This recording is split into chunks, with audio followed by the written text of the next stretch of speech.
নবীজির শিক্ষা করিও না ভিক্ষা, মেহনত করো সবে। এখন দেশে জাকাত দেওয়া বন্ধ করে সুদ আর ঘুষ খাইতে থাকলে মেহনত করি আর কি লাভ হবে। একদিকে জাকাত নেওয়ার কারণে কিছু মানুষ প্রয়োজনের চাইতেও বেশি অর্থ উপার্জন করায়, তাদের মাঝে লোভ কাজ করে, আর এই লোভ থেকেই মানুষের বড় পাপ হয়।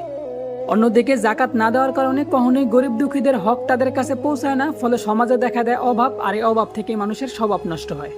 তো বলি, সুদ ঘুষের এই লক্ষ কোটি টাকা দিয়া বড় বাড়ি বানায় কি লাভ, যদি নিজের শেষ ঠিকানা 3.5 হাতে একটা মাটির ঘরেই হয়। আর জাকাত না দিয়া বড় ব্যাংক ব্যালেন্স কইরেই বা কি লাভ, যদি 3 টুকরা কাফনের কাপড়ে 1 টুকরাতেও কোনো পকেট না হয়। কথাগুলা সত্য, কিছু মানুষের গায়ে লাগবো তাই।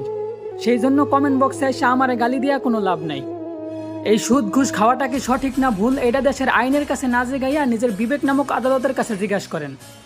আর যাই হোক, নিজের মায়ের সাথে জিনা করার মতো একটা গুনাহ করতে এই বিবেক কখনোই রায় দেব না ভাই।